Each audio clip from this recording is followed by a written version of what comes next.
This is the DallasCowboys.com Draft Show. Your war room for insider news and draft analysis from deep within the confines of Cowboys headquarters at the Star in Frisco. The Dallas Cowboys select Tyler Smith. And now, your host, Kyle Yeomans. Hello, everybody, and welcome into another edition of the Draft Show presented by Miller Lite. We are here from the Indianapolis, Indiana Convention Center and the 2023 NFL Combine alongside Aisha Morrison. I'm Kyle Yeomans as we now welcome in our second guest in our second episode this week. We've got Dane Brugler from The Athletic, lead draft analyst over with The Athletic. And Dane, welcome back, sir. It's good to see you in person. Yeah, absolutely. I mean, it's not the Combine until I get to sit down with you guys. And, you know, we broadcast the draft show here. So, yeah, no, this is it's fun. It's a busy week. I mean, we always learn so much this week, not just on the field, but behind the scenes and just all the buzz going on. I mean, this is, and it's not only draft. I mean, this is where almost every GM, almost every head coach is here. This is where a lot of the free agent deals start to, the groundwork starts to happen. And so, there's so much going on. It's just sometimes it can feel overwhelming because you try to embrace it all. But, it's been a busy week, and we've barely gotten started. Oh, yeah. I feel like we're just getting underway. Aisha, I feel like you're probably in the same boat. First Combine. I mean, has it just been drinking from a fire hose? Is that really what the information's been flowing at you like over these last couple of days? I need a nap. I need a nap. No, man, it's just, for me, the idea of just being able to be around football to this level is just something I didn't know if I was going to ever experience, and it's just a whole bunch of people that love football, and it's a dope feeling being here. It really is. And you get to share a desk with Dane Brugler. I know, man. Like, my friends about to be jealous. You understand me? They about to be jealous. Nah, it's cool to meet the man and the myth, the legend. Mm-hmm. No, I appreciate that. No, I enjoyed doing the podcast with you guys a couple weeks ago, and so now it's going to be fun to do it in person. Yeah. I know. It's already show number 3 for you, so that's pretty wild to think about, too. Usually we have to get you on the Combine, and that's the last we hear of you. And people love you, so it's dope just to talk to you, hear your perspective. I mean, the line you gave to us before, I was like, that's why you're here, my guy. Oh, yeah, he gave us a little sneak peek of the beast that's coming out on The Athletic, which, of course, is the best draft guide out there. I will say that, no doubt about it. That one in the Star Magazine draft guide. Of course. But, yeah, those are the two things that I'm looking forward to the most. And it all, like you said, it all just kind of starts funneling together with the Combine. All this information starts converging in on each other. What's been the biggest storylines that have stuck out to you here over these first couple days? Still a long way to go. Interviews go all the way up until Sunday. Workouts go all the way up until Sunday. Mm-hmm. But what have you seen so far, and what's stuck out? I just had to make sure it's Wednesday. Okay, so it's Wednesday. Carry that no on-field stuff yet, no measurements yet. So, but we have today was the first time we saw prospects coming through for defensive linemen, linebackers. Chance to talk to those guys. Obviously, the biggest news probably the Jalen Carter news about the warrant for his arrest with leaving the scene, and we don't know enough details right now to really dive into a subject like that in terms of how it's going to affect his draft stock, his football future. It's a sensitive subject, obviously, so we just don't know enough about it, but. Talking about the biggest storylines from the Combine, that has to be, kind of lead it off. And he was supposed to speak earlier this morning, of course, with this being Wednesday when we're recording this. He was supposed to speak this morning. The news broke this morning, too, so he didn't end up making it to the Combine. Since then, reports are that he's going to return to Athens where, of course, the incident happened. And like you said, so little information, so quick on the turnaround of everything that just happened.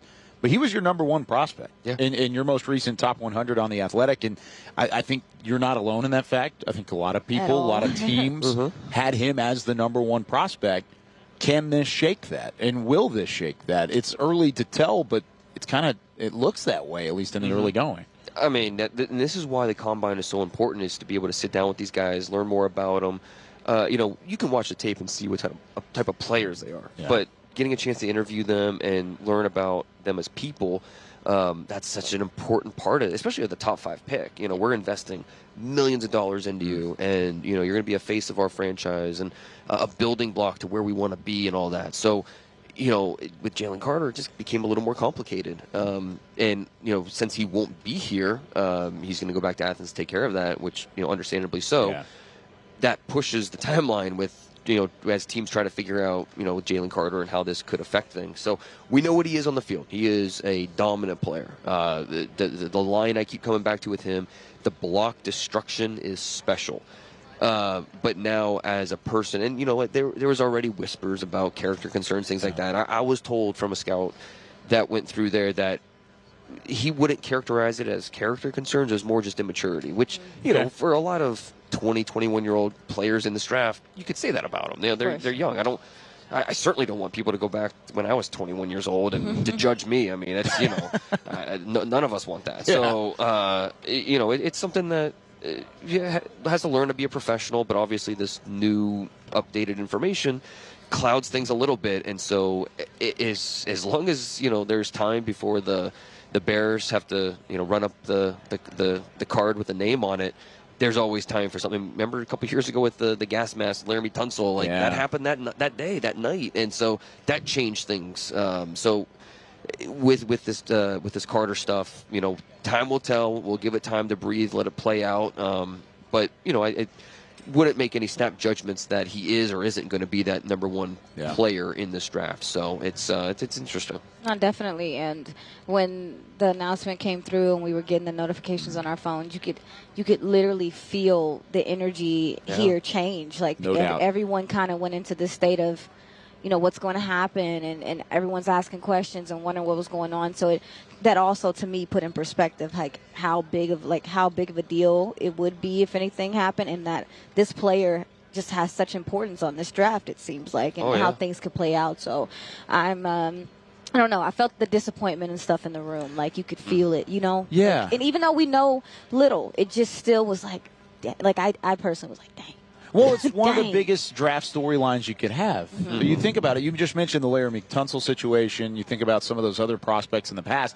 Even some of these big storylines, most of the time, they're not around the number one guy. Right. This is the top prospect, potentially, in the draft class. So the fact that it's merged with the two, and on a week like this where everybody's together, there was a huge, massive humanity around his podium earlier, anticipating him walking up. Of course, that ended up happening. But just the pure energy of the anxious arrival of these prospects and the anticipation of finally getting to hear from a lot of them, and then this is kind of the news that breaks. It was a bit of a disappointment, a bit of a letdown for the most part. It was. And you have to wonder how, because obviously with the number one pick and the Bears trade, or what's going to happen there. Something like this changes kind of how that conversation plays out. If you're the Bears, you're hoping for that phone call with the monster offer for you to trade back.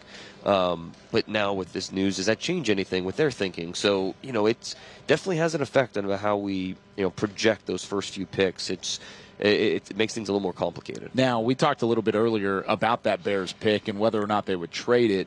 I don't want to spend too much time on it, especially because it is a Cowboys draft show, but. Mm-hmm.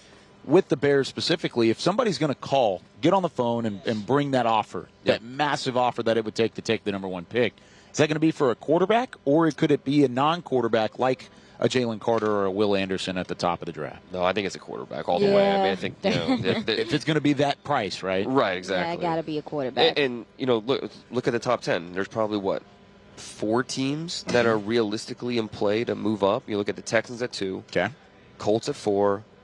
The Raiders. I mean, don't rule out the Seahawks either. I mean, Pete Carroll and John Schneider have said we're all in on these quarterbacks. We're paying a lot of attention to them. But I'd still be a little surprised if they took a quarterback in the top 5, 6 picks. The Raiders at 7, and then the Panthers at 9. I think those 4 teams, they're jockeying for position. Here's the guy we want, but is he going to be there for us? And so, what type of trade package does it take? Meanwhile, the Bears are like, just give us all the packages, get all the trade packages, get your best offers. Yep. I wouldn't be surprised if we see the Bears trade back twice. Wow. I think there's going to be some panic with the quarterbacks and to try to get a hold of them early in this draft. I really do think quarterback could change the start of this draft drastically. What do you think which about one? those? That's the thing. Yeah. That's where I think we're all kind of in the dark, because each one of these quarterbacks are talented, but you can poke holes in them, right? It's we don't have a Trevor Lawrence this year, Nope. where Trevor Lawrence he's going number 1. Doesn't matter who's picking 1, he's going 1.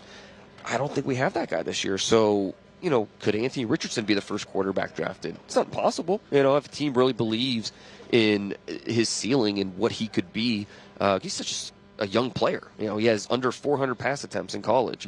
It's hard to find those guys that have such meager experience. So, the quarterback carousel at the top is going to be really interesting and shape how things play out. But yeah, again, if I'm the Bears, okay, let's take a trade offer from go to 1 to 4, and then hey, the Panthers are calling, they want to get up to 4.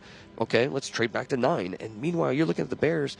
They have Justin Fields as their quarterback. You're going to next year with 3 first-round picks, and okay, if Justin Fields works out, great. If he doesn't, well, we've got 3 first-round picks to go up and get Caleb Williams if we want. So I think the Bears are in a perfect situation to do this. So, I was literally just. I'm sorry to interrupt you. We were talking about it, but we were talking about how much. I know we're not supposed to be talking about the Bears, but just how much the Bears have to fix and how much they have to build, and just how, like, to me, I'm like, how long do you do that with Justin Fields, like, until you start seeing improvement? So when you mention something like that, not saying he's not a great player and stuff, it's just like, I don't want him to be wasted with them in a rebuilding phase, even with the draft pick. So yeah, and because you figure, a year from now, you need to start talking extension with Justin Fields. Yeah. you're already there. Right. You're already there. So the chance to reset the rookie quarterback clock is a factor that I don't think enough fans really understand. It's a factor in how teams operate. Sure.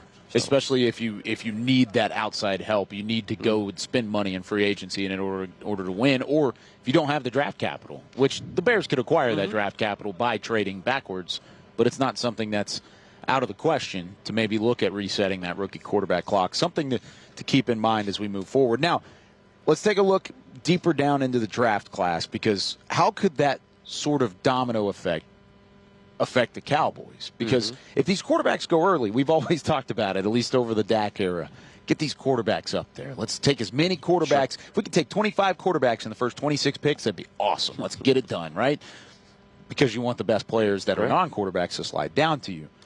If there is, let's say, a Bears team that's able to acquire 2, maybe 3 first-round picks, you've got a couple teams already in front of the Cowboys that have multiple first-round picks. Does that hurt, or does that help their chances to maybe try and stack the board a little bit in their favor to maybe get a first-round graded player that deep into the first? Yeah, and I think this is an interesting draft because I don't know how many first-round grades they're going to have. Usually there's between 18 and 22 first-round graded players.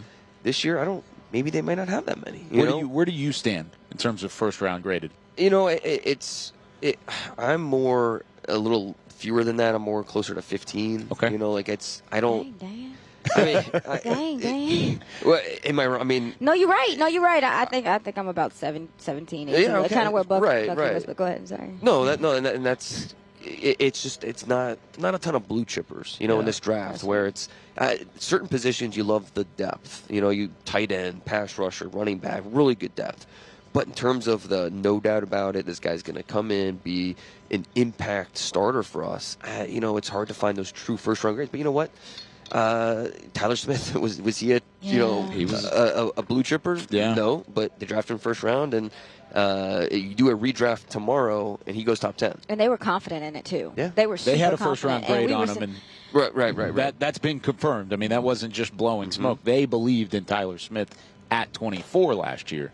Can they get lucky again a couple picks later? That's the biggest thing. And to your point, Dane, like I could see there maybe being one tight end taken in the first round, if that. Ooh, Interesting. in a good tight end class. I don't too. think I forgot she hates tight ends. No, We've talked about no, this that's what I was about to say. Listen, hear me out. I actually started, I looked into a few more, and I was impressed with some of them. I really like that a lot of these guys are starting to just have more of the receiver qualities. I think you're starting to see a shift in so bad to a fact that if a guy has drops as a tight end, we're like, oh, he's not that good. Like, God dang, he's a tight end. Like, chill out. So the position is starting to interest me more, but I looked at Tucker Kraft, Don Kincaid, those gentlemen. Who's your favorite tight end that you've seen so far? Dalton Kincaid was brought to my attention from Utah. He was brought to my attention. I really started looking at. I looked at him last night. I looked at him today. And when you're talking about what do you want a tight end in this generation of NFL, he's kind of that dude. He's kind of that dude. I had down the field threat, has a good feel. A lot of tight end to me is feel. Like, how do I feel the defender? How do I shift my weight or whatever the case may be, angles? And I think he has a good feel for the game as well. And he's a former basketball player. You see it in his strong hands and how he really grabs the ball with his hands. Tight ends are supposed to be QB friendly.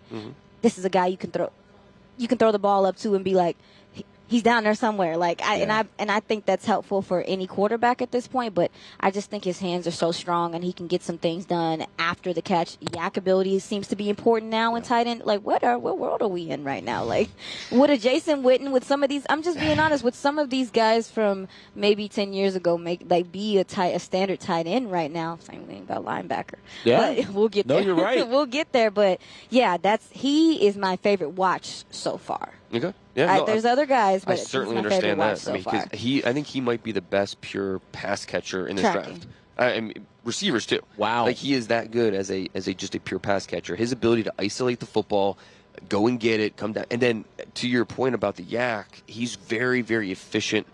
Catch, boom, run. Like, it's a fluid motion. You're not overthinking it. So yeah, I totally get it. My big thing with him is just, is he a tight end? Is he just a big slot? Because what he weighs in at this week will be interesting. You go back and look at tight ends that are below 245.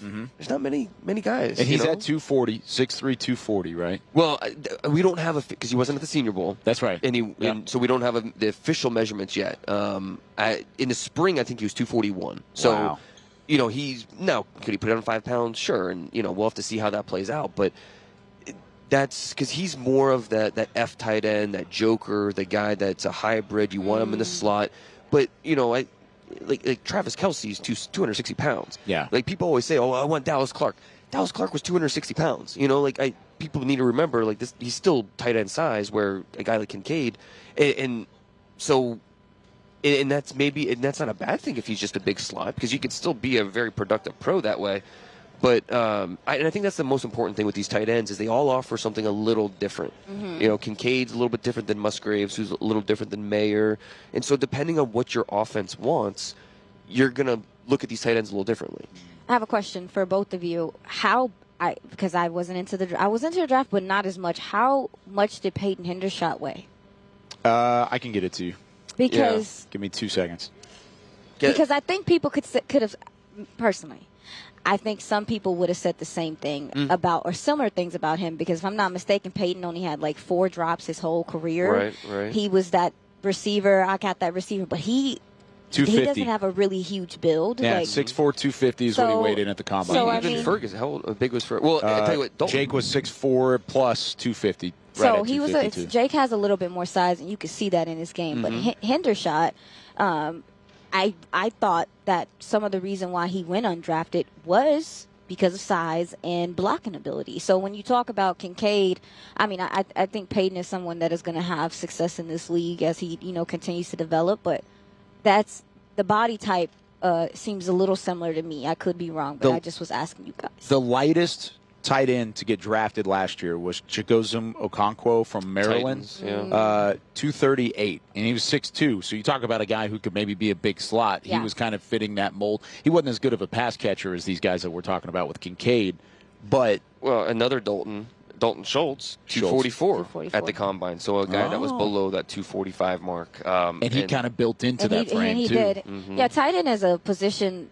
Obviously how to play it, but the size and learning how to use your weight, sit your hips, all that stuff is important to me, because I look at Dalton Schultz and I feel like he's really gotten a better understanding of the field and just how to angle his body and stuff and how to shift his weight, break tackles. He doesn't break a lot of tackles, but when he does, it's because he's shifting his weight, and I think he's learned it. He's learned how to do that and be fluid and still go.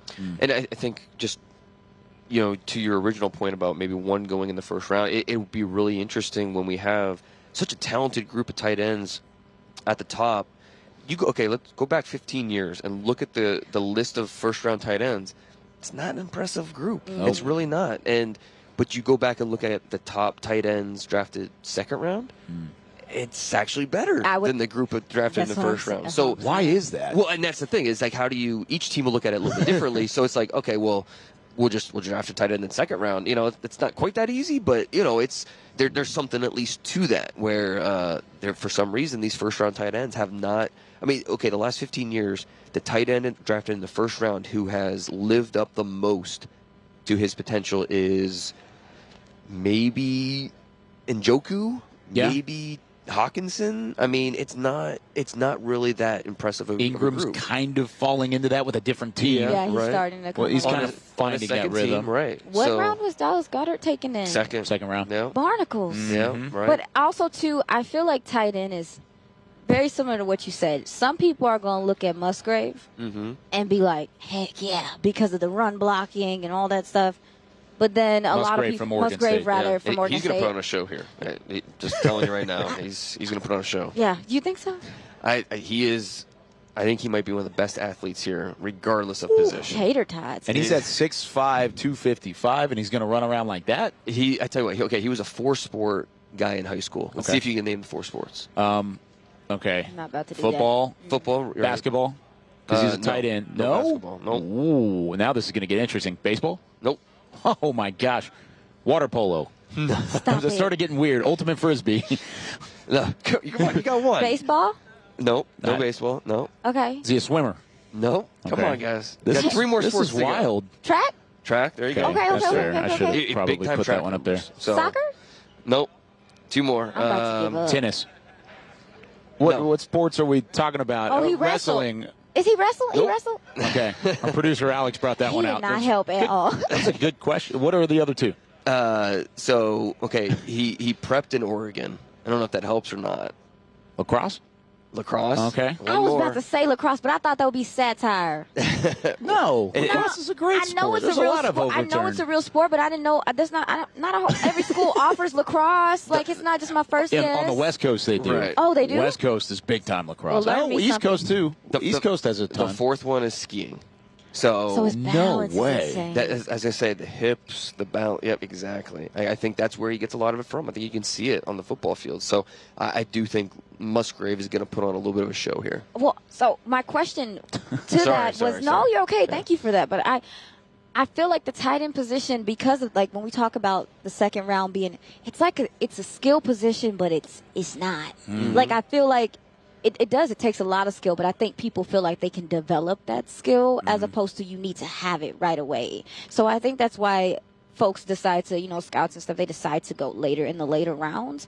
But I believe it is becoming a skill position. I believe that it's becoming, and it's always been like the security blanket. You got to have a good tight end, but now it's like we saw a tight end change the Super Bowl game. Like he's done it plenty of times, but I'm just saying like, to see the impact that a good tight end can have on the field as a receiving threat. I mean, the Chiefs lost most of their receiving threats, and the guy still went off. So you look at the 3 of the 4 teams that were in the title games this year. Great Travis tight ends. Kelce, George Kittle, Dallas Goedert.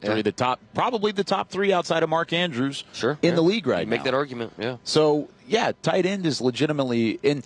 And how many of those tight ends were drafted first round? None of them. None of them. Barnacle. Absolutely zero. So it's like, you're making the point. You're making the point here. I think well, it's he was huge something- on Kyle Pitts a couple years ago. Don't let him fool you. No, Stop. and I still, Everybody was. Yeah, I We don't- loved him. I'm not sure what's going on there, but he just needs to be free. he does. He just needs to be free, and he can be a player. I still have hope for him. I do. I do too. Me too. Yeah, but He'll get there. It's we talk about this a lot with running backs, right? About positional value in the draft, and is it okay to draft one in the first round? Is it okay to draft one here? Tight ends is kind of the same thing. When you look at the track record of tight ends drafted where they are, are you better off just waiting a little bit? So it comes down to strategy, and just every team's going to look at it a little bit differently. Yeah, it's going to be fun to watch to see just where these tight ends fall, because there are some top-heavy tight ends. You mentioned Kincaid out of Utah, Mayer out of Notre Dame is right up there as well. And then you got Laporta from Iowa, Darnell Washington from Georgia. Yeah, as unique as they come. No doubt. Tucker Kraft, I really. Yeah, South Dakota State. You can see his running back background and his vision and how he sees the field as a tight end. I mean, once he squares and he looks at the field and surveys, like, he's a problem because he can see different, little crevices of where to cut and where to go. I'm excited to see where these tight ends go because I'm intrigued by the position. Sure. Honestly, I ran into tight ends coach Linda Wells last night, and he wants to be on the show. So maybe we'll have to try and pick his brain, too, and see how that goes. That would be he was like, get me on the show. Something on Tucker Kraft that, you'll find in the draft guide. But so his phone was blowing up in the offseason. Alabama wanted him. A lot of Power 5 teams wanted him. We're talking like 6 figures.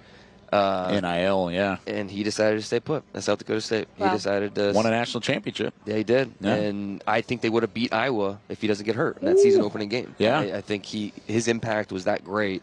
And it was a close game, so I really think that they would have won that game. So I need to elevate Tucker Kraft out of South Dakota State over Sam Laporta from Iowa, is what you're telling me. I might. That's what I heard. And I actually like Laporta. Yeah, I actually might. Good. I think Tucker Kraft is moldable. I feel like he can do. He can run block pretty well, but also he passes the ball well. I think he's a good in between. That if he gets a little bit more coaching and gets a little bit more fluid in the position, he could be a player for sure. He's moldable in my opinion. Here you go. Keep your eyes on the tight ends because that's going to be a fun position to watch. All right, we got to take our first break. When we come back, we're going to do some Twitter on the 20. And we're going to hit a lot of prospects. That's what we're going to do the rest of this show. We're going to start giving some scouting reports. We're going to blow through some prospects. We've got Dane Brugler, Aisha Morrison. I'm Kyle Yeomans here from Radio Row and the NFL Combine. More of the Draft Show presented by Miller Lite right after this. And Dr. G talked about all the options. Thanks to technology and Laser Care Eye Center, I can see near, far, and between. Don't fumble your vision any longer. Visit them at dfweyes.com and tell them Darren sent you. They got me back on my game. What do you call a group of grown men and women with their faces painted silver and blue who get together every week to share a 3-hour-long ritual of jumping, singing, and toasting Miller Lite in 10-gallon hats while yelling, "How about them Cowboys?" You call it Miller Time in Dallas. Here's to the Cowboys. Here's to the original light beer. It's Miller Time.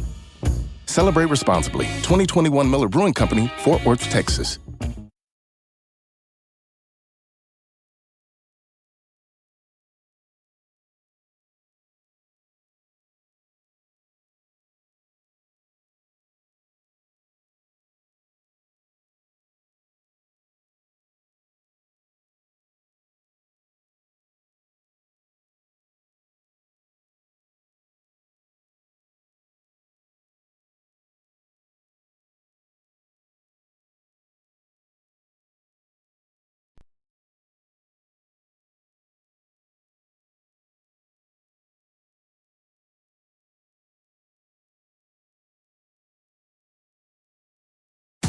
I'm Dak Prescott, quarterback of the Dallas Cowboys. Blockchain.com is one of the most trusted ways to buy, sell, and trade crypto.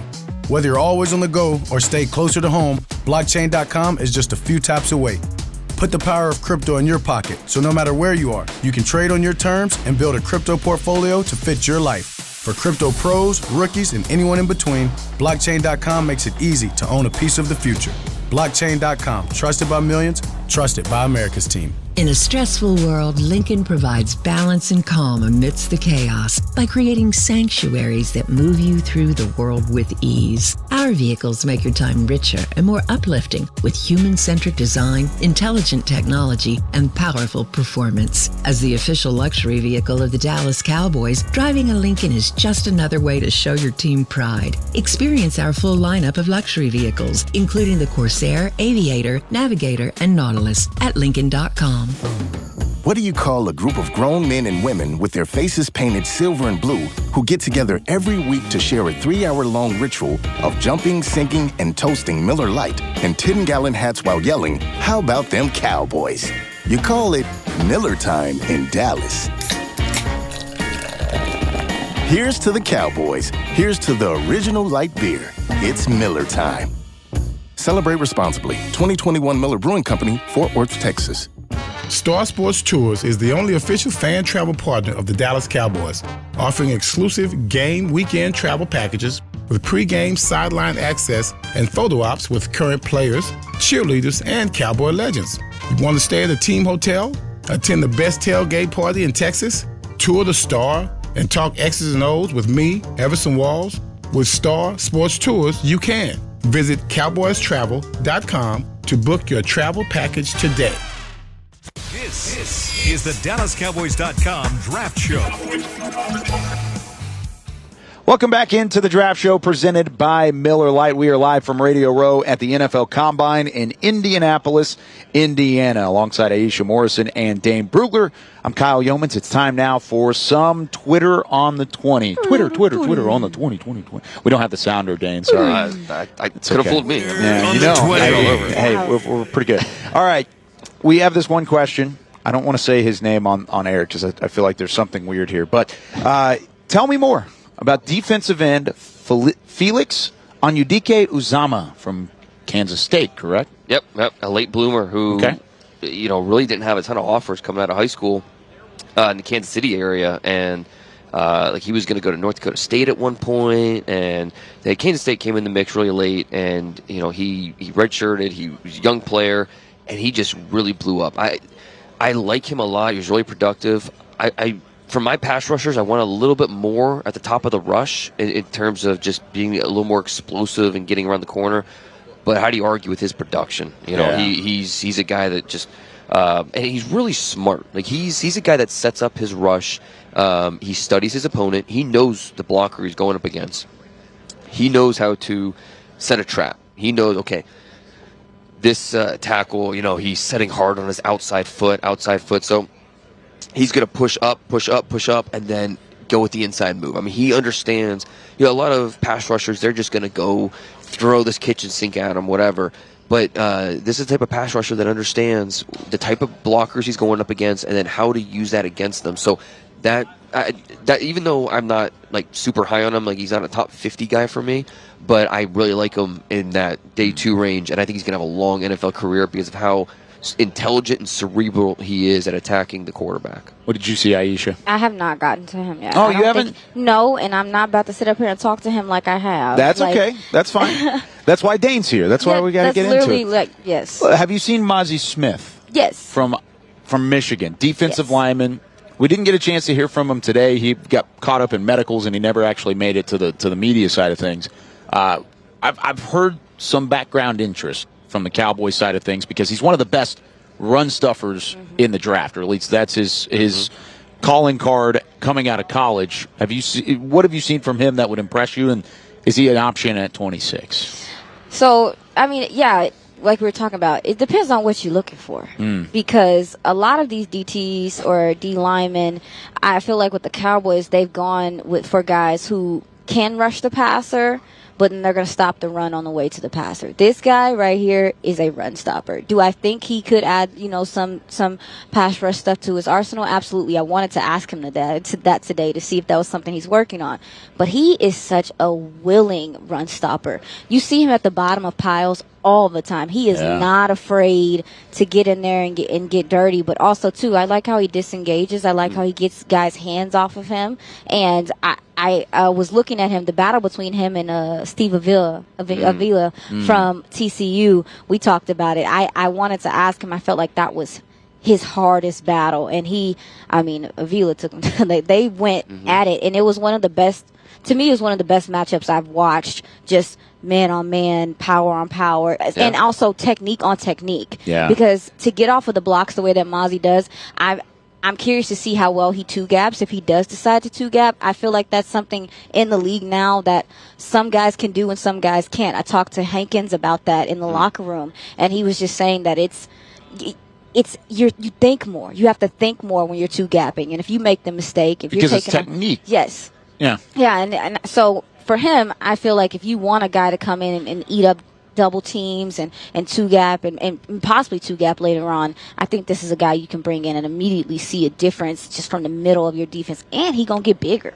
He going to get a couple sandwiches in him, dude. Like, he's already he's going to hit that training table at the Star, right? Dude, he's going to get so huge, but you can't watch Steve Avila and not see this battle. Like you have to look at that battle. It was a real serious technical, like towards the later quarters, like, okay, you're starting to know what I'm doing. I know what you're doing. It's just power. So he has 3 tech versatility, right? Yes. He can play anywhere in the interior. I mean, he was strictly a nose for Michigan. I mean, he was a guy that's going to, the tilted nose where, he's going to take on a lot of doubles. And that's why you look at his production, it's not going to impress you. Yeah. I get a grand total of 6 tackles for loss in his career, maybe a half sack, that's it.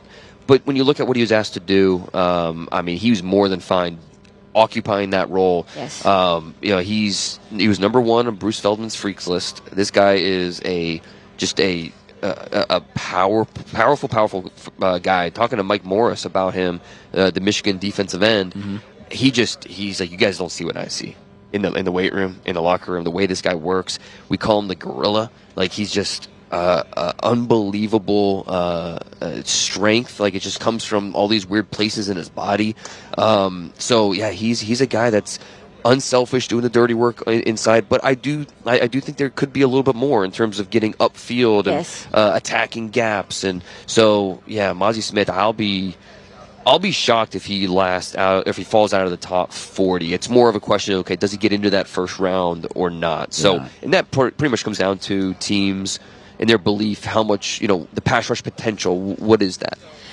Yeah.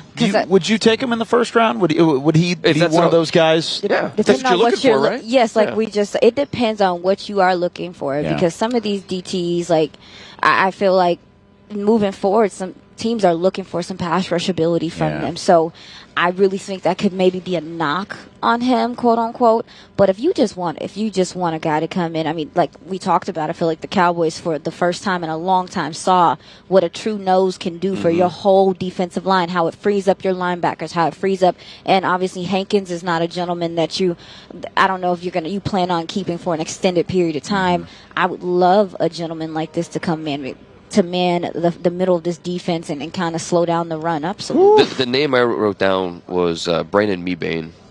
And, he maybe that's not a sexy name, but the importance that he had to those Seattle defenses up front, like that's, again, he's not talked about a lot because he's not going to light up the stat sheet, but he was so important to what Seattle did in a lot of those, winning seasons they had. So, if you can, now, and then you get into the conversation, okay, is the price right in terms of the value of a first round pick?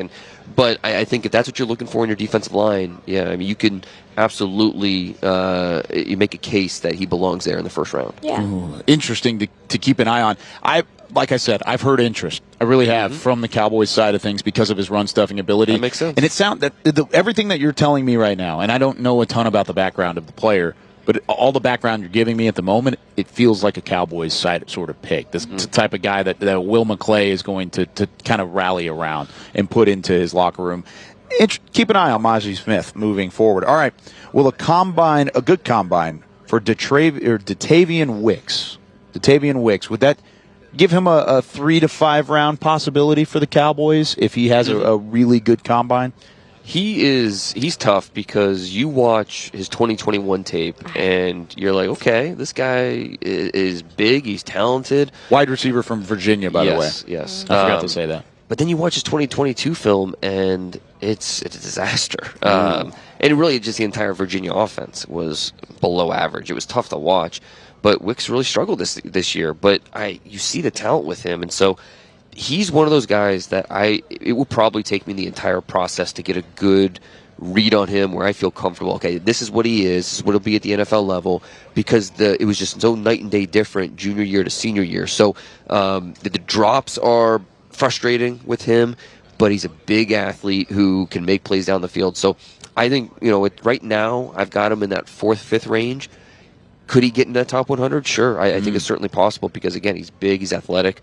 I think he'll do a nice job here at the Combine. Want to see him in the gauntlet. We talk so much about the 40 and, the 3-cone, things like that, but the position drills, the position-specific drills, that's a big part of this too. For defensive linemen, I want to see them run the hoop. For wide receivers, I want to see them run the gauntlet, where you're going to see their focus. You're going to be able to see their ability to stay straight and balanced on that white line.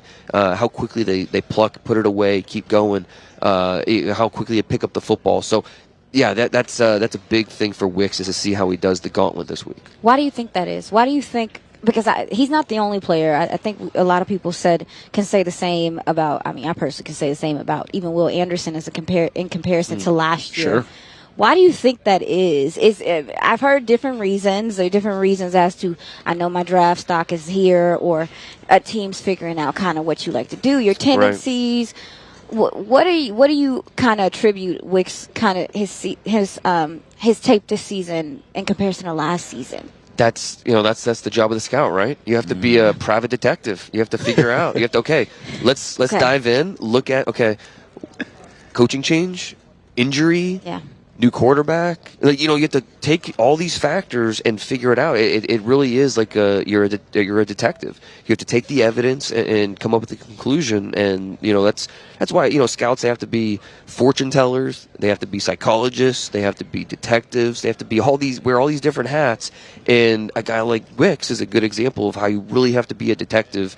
Not so much the person, but the player, to figure out what is the big difference. And with him, yes. New coach, new offense, but same quarterback. And that's why he's a little frustrating, is because of he still saw plenty of targets. He shouldn't have struggled as much as he did, but definitely want to do more work on him. But I think he's in that mid-round discussion. That's interesting to keep an eye on, because that's one of those under-the-radar guys, right? Yes. That's an under-the-radar guy who could emerge. I think you were talking about guys who had a drop-off in tape. I think Kayshon Boutte. It is Boutte. Boutte. Yeah. I think he's in that same conversation, but it was 2 years ago. So it was 2020 where he really broke out, or 21 where he broke out, and then worked into 21 and 22 the way that he did. So. Yeah. Interesting case in both of those scenarios. Keeping with wide receivers, and we can broaden this out to any position. Chris Olave surprised everybody last year with a really impressive 40 time. Is there someone who could surprise us again this year? It's a good question from Brady. I don't know. Did he surprise us? I mean, I think we thought he'd be fast. I thought he was going to be fast. Yeah. Just me. So Brady's surprised. Okay, Brady's surprised. Sorry, Brady. My bad. Is there anybody that could surprise us, though? Who are some of the fastest 40 times that we can anticipate? Let's go through that. Well, I'll give you a guy who could surprise. Okay. Cedric Tillman, Tennessee. Okay. The quote-unquote other Tennessee wide receiver. Jalen Hyatt is going to blaze. Oh, yeah, he's going to burn. But Cedric Tillman, the other Tennessee wide receiver, I tell you what, this guy is an NFL starter, and at 6'3", 215 pounds, would not be surprised at all if he runs a sub 4.45 in the 40. He can move, and he's a little linear. We'll find out about the short shuttle and 3-cone, but the jumps and the 40, I think, are going to be really impressive with Cedric Tillman. I think 4.45 or under, and above 40 inches in the vertical is very, very possible for Cedric Tillman. So. I think he's a guy to keep. In my top 100, he was like 70 or something like that. I went back and watched a little bit more of him. He needs to be higher. I think he's a top 60 guy. You plug him in. Cortland Sutton, a faster version of Nico Collins. Like he's a big body. He can win above the rim, but he's got speed as well. So I think Cedric Tillman could turn some heads this week. Okay. All right. Can I say a running back? Absolutely. Okay, I was trying to make sure I had his name right. Pittsburgh running back, Israel Let's go. There you go. Abanikanda. Yep. I think people know he has burnt. Don't laugh. No, I love it. I know he has on field, like his separation speed is so serious. Breakaway speed, rather. Yes, is insane. Right. I think the dude is, and he also runs on his toes. Mm-hmm. I noticed that about him. He runs on his toes, which is attracting. It's very much so attracting. He was a track guy in high school. Boom, boom, pow. I might know. I might have been reading on him. But yeah, this guy right here, he breaks a lot of tackles. He's insane in the open field. Mm-hmm. I think he's gonna blaze that 40 also too. I agree. 4.3 is possible for him. Boom, boom. I agree. He's gonna turn some heads, and he also to me he's one of those, like we were talking about, one of those guys that might be at the, I don't know, maybe fourth round, maybe fifth round running back. But if he runs that 40 the way that I think he is, because we already know there's a difference between on the field speed and then the 40 speed. If he puts it together, some people are going to be wondering. And I like him a lot. So I like saying his name, Abanikanda. And he's a perfect example of why you don't necessarily need to go draft a running back in the first round because oh Lord, here you go. The depth, second, third, fourth round. Started. I mean, you can get that guy in the early fourth, maybe late third. I think he's. My only issue with him is the contact balance. Yeah, he's not an every down back. He's not a guy that's going to run through people. Yeah. He is going to break tackles because of angles. I think he understands angles well, and I also think he understands when to accelerate at the right time. Like when he hits the hole, I think he has just enough suddenness and shiftiness to kind of balance out the fact that he does not have a whole bunch of size. Yeah. So he will destroy pursuit angles with the way he can gear change, and then like you're saying, that suddenness. I agree.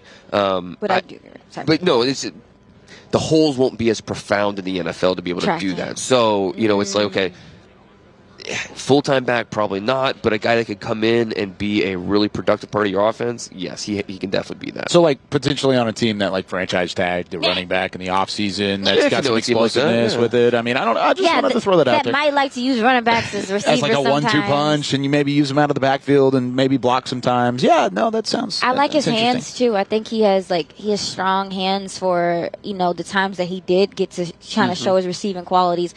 It looked natural to him. It didn't look like, oh, I'm a running back and I'm just now learning how to catch the ball. It was like I'm catching the ball in motion as I'm in, and I think that's running back. It's important. It seems to be more and more important these days when you're talking about running back. There's a Cowboys player, Israel Mukuamu. Why not just have Israel Abanikanda? I mean, why not? Let's just double dip it. You're gonna have two Izzies. Izzy, real quick.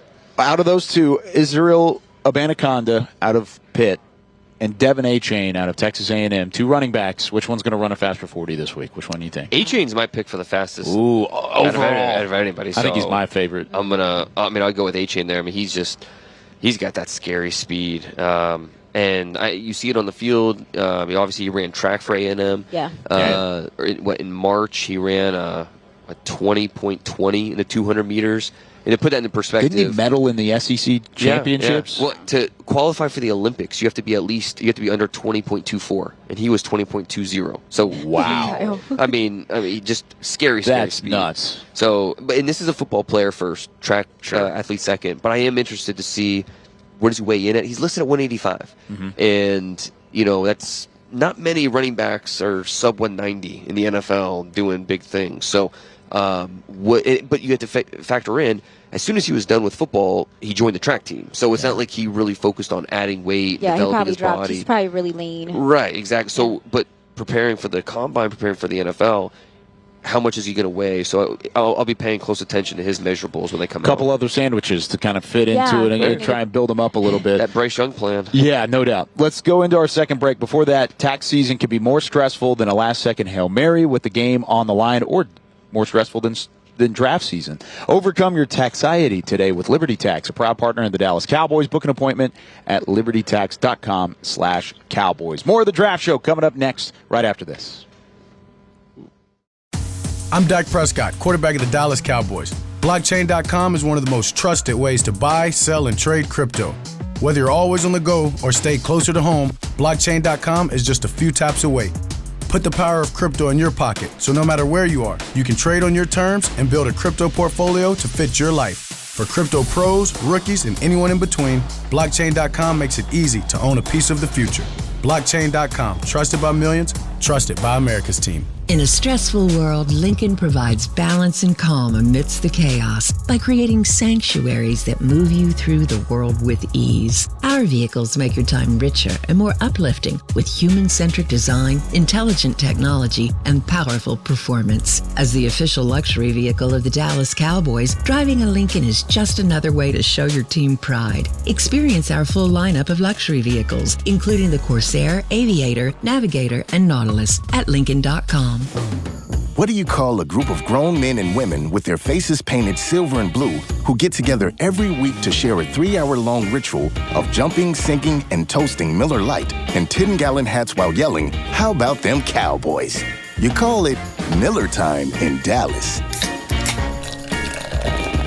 Here's to the Cowboys. Here's to the original light beer. It's Miller Time.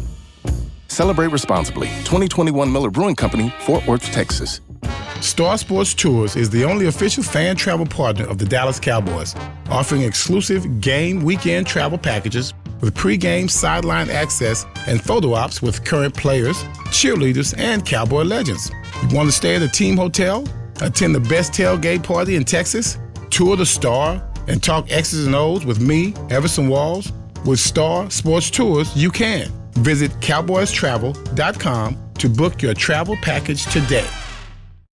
This is the DallasCowboys.com Draft Show. Registration is now open for 2023 Dallas Cowboys youth football and cheer camps presented by Invisalign. You can use the promo code SPRINGBREAK23 for $25 off campus on March 14th and March 15th, and take advantage of early bird pricing when you sign up for a summer camp by May 12th. Visit DallasCowboys.com/camps. You're going to send the kiddos to Dallas Cowboys camps? Well, put them on the plane first, and then, that's... It's a long road trip from Ohio. Have Jerry send the chopper? Yeah, we'll make it happen. Air Force One heading to Dane. That would be a storyline, I'll tell you that much about it. All right, we've got Dane Brugler, Aisha Morrison. I'm Kyle Yeomans here from Radio Row and the Indianapolis Convention Center and the 2023 NFL Combine. This is not the last time we're going to have Dane. We're going to have him tomorrow as well, so stay tuned for that.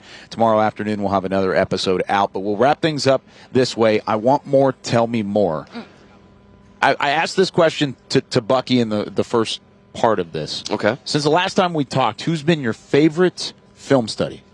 Who's been your go-to guy to watch? Somebody that maybe you didn't watch a ton of early. Maybe you went back. You mentioned Tillman, wide receiver from Tennessee, a little bit ago. He's one. Is there somebody else that's like that when you went back and watched him, it really stuck out? Oh, that's a good question. Cedric Tillman would be one of them. I don't think I was high enough on him. I liked him quite a bit. And he's a guy that wasn't at the Senior Bowl, so I think he was a little out of sight, out of mind. But, you almost have to go back to his 2021 stuff to really appreciate how good he was. I'm looking through my list right now. I mean, Lucas Van Ness, I think is really, really good. He's so good, dude. He's gonna blow it up here. He's 275 and he's gonna run the 4.5s. Out of Iowa. Out of Iowa, yes. Yep. Hockey player growing up. That's where he got that physical, that agility, but also that physical nature that he plays with. It's fascinating. A guy with 0 career starts in college is going to be a top 12 pick, but I do think Lucas Van Ness could end up going that high. So, he's in that mix. How about a guy we talked about earlier? Okay. Ivan Pace. I mean, that's Cincinnati. Guy, just I don't know how you can watch his film and just not appreciate just how hard he plays. He's just going to try and run through you, and he'll learn in the NFL. He can't always do that, but I want that energy on my team, and I want that. If you told me he moonlighted as a MMA fighter, would not be surprised at all. Like that's just how he plays, and so I think he's a guy that you just appreciate more and more. And okay, well, how's he fit on your NFL team? I'm not quite sure yet. Like, is he? Can he cover? Can he play special teams? Like, there are questions that need to be answered.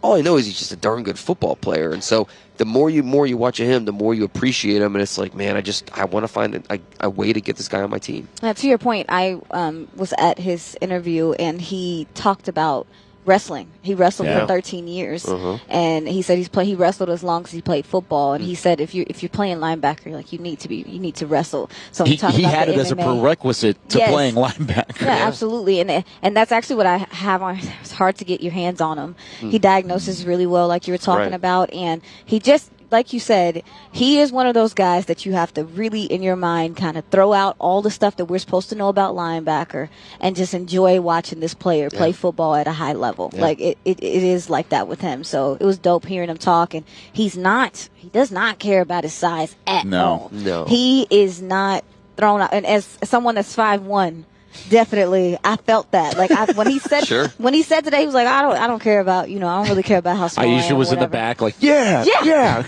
it's me. Yes, we agree. But no, like he's been one of my guys. Like, all right, so I've been looking at, because I've been looking at guard, trying to. This guy's actually a left tackle, Anton Harrison from Oklahoma. Yeah. Okay. Got to see him. I watched him play some of the left guard that he played. and it was pretty good. I thought his pass pro is what's really impressive. Yeah. His feet just keep moving. He doesn't stop, and I think his punch or his arms are good enough to where he's like he can keep you off of him or just keep at just enough spacing to where he's almost like a nuisance to me in pass pro, where if you're a DN, you're probably annoyed by the fact that you can't get to him. And also too, I believe I actually think I saved it. There were one of the DNs today spoke about him and talked about how he was one of the Felix. Yeah, the K-State. Yeah. Felix, yeah, Right. he said that he was the toughest offensive tackle that he faced in college. I buy that. He said he has quick feet, aggressive hands, and he was like, he's the best tackle in this class, in my opinion. Wow. Which is really high praise from a guy we super just high talked about praise. DN-wise that is through the roof.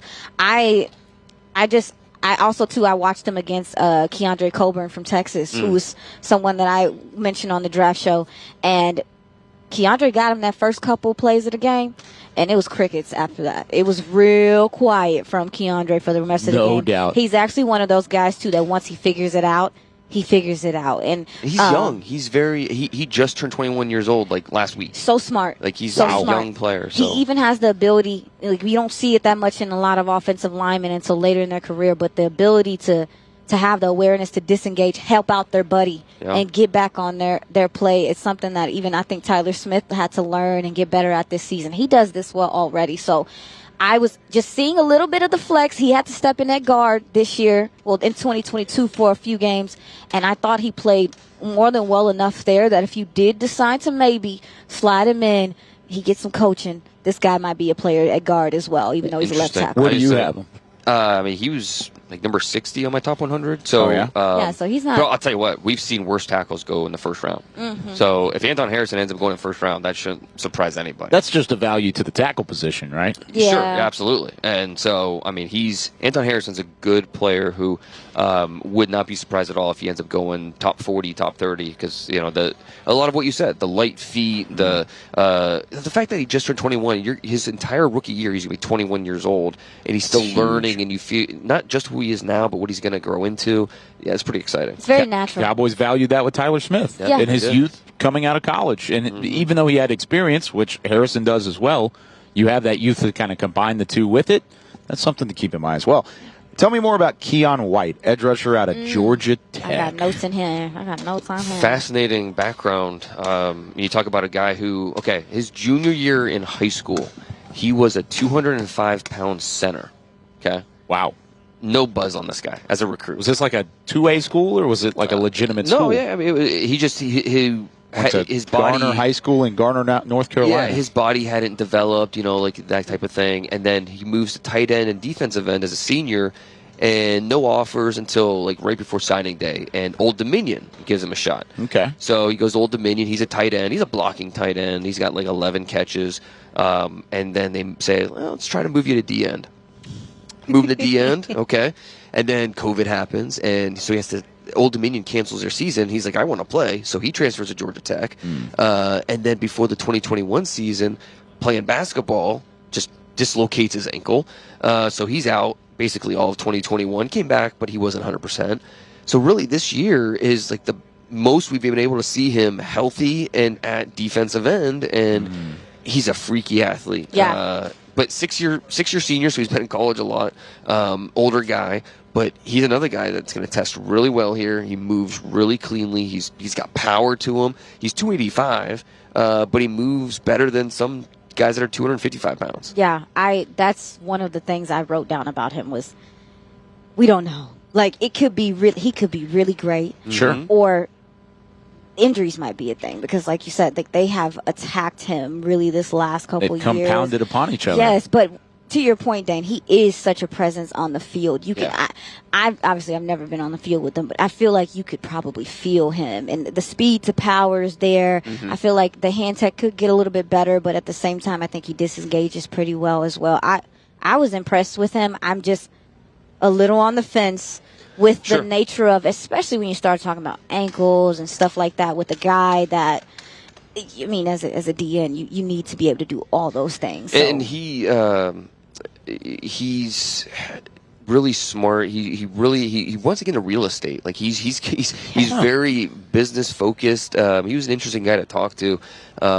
But he's an older guy. So what's the value of a player like that? Could he go first round? With his traits and the way he's going to test, absolutely. I think he could end up going first round. I think he was number 40 for me in my top 100. So just outside the first round, early to mid second round is where I have him. But I wouldn't be surprised if someone jumps on just the pure talent that he offers. Yeah, if he ends up sliding into the early parts of that first round, it would be a tough conversation, or early parts of the second round. Right. It'd be a tough conversation for the Cowboys to try and pick him up, because at 26, it might be too rich. At 58, it might be too soft. You never really know with a prospect like that. Again, with that ability, I can get it. He just turned 24 years old, and so how does that factor in? But I think when you look at his journey, we just laid it out. He's really late to the position, so he's got upside. Most 24-year-olds don't have upside. This guy does. Yeah, so you got to have a good coaching staff. Mm-hmm. All right, who are you most excited to watch going into the drills tomorrow? We will have one more show before the drills happen. We'll talk a little bit more about what could maybe come of that in tomorrow night's coverage. But who are you looking forward to seeing the most? For me, it's got to be Will Anderson. I think. Do you post the numbers of a potential top 5 pick? The tape, check that box. You see it on the tape. The stats, even though his junior stats weren't as good as his sophomore stats, still check that box. He was outstanding in terms of production. What's his 10-yard look like? 10-yard split. What's the 3-cone look like? How does he run the hoop in the position drills?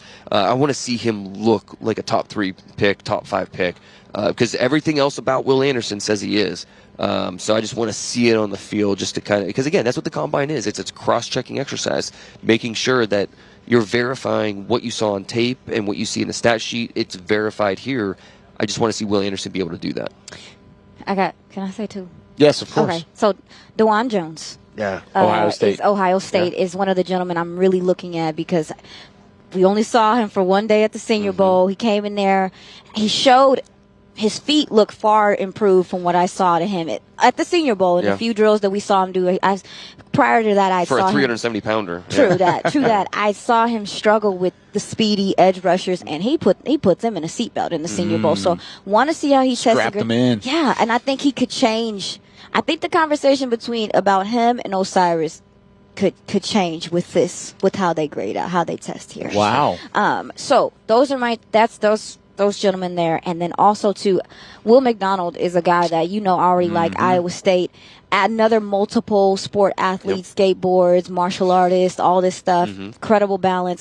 He strikes me as another athlete, just a crazy athlete. I want to see how he tests. I think he could help his stock, because I know a lot of people were worried about his size and the run game, very the run lean, stopping. right, yeah. Very lean, but if he tests well, I think it could change the conversation a little bit for him as well. And I think he's going to test well, because that's what he is. He is an athlete. So even though I do have questions about his ability versus a run, and for a fifth-year senior who's going to be a 24-year-old rookie, I wish he was a little more advanced, for where he is. I still feel he's a little raw in terms of his setup with his rush moves and things like that.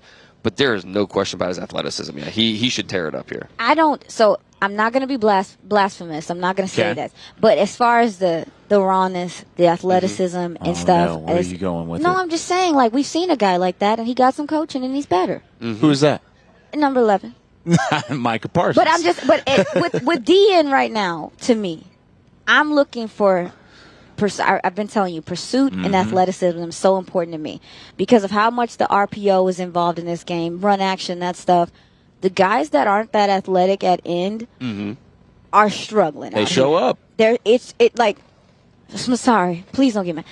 Tank. DeMarcus Lawrence, fantastic at stopping the run. Fantastic at stopping the run. But when he got put on an island a couple times this year, there was some struggle. And I think we've seen that with other players too. So I'm looking at the pursuit and how much of an athlete you are, because I think the rest you can kind of coach. But the pursuit really is important to me in this league, in the way that it's being played right now. Oh, that's well said. One other guy I would want to mention, Zach Harrison, who we didn't get a chance to see at the Senior Bowl.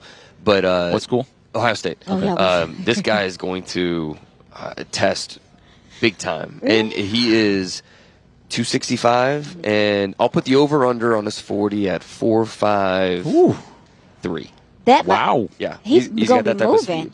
So I want to see. Because he was in high school. He was a sub 11-second 100-meter guy. He's got big time speed. He's really long too. He should have over 36-inch arms. So Zach Harrison, if you're looking for a linear rusher with speed and length, Harrison's your guy. This is a big human. 270.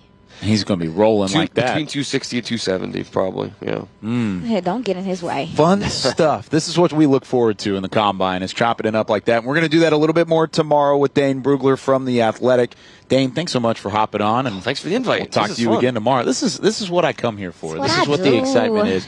Let's go have some fun. Let's bring back a ton of information, and then we're going to bring it to the fans tomorrow with more of the Draft Show. Special thanks to our friends over at Miller Lite. For Aisha Morrison and The Athletic's Dane Brugler, I'm Kyle Yeoman saying so long. We'll see you tomorrow with more of the Draft Show. This has been a production of DallasCowboys.com and the Dallas Cowboys Football Club. How about this, Cowboys? Yeah!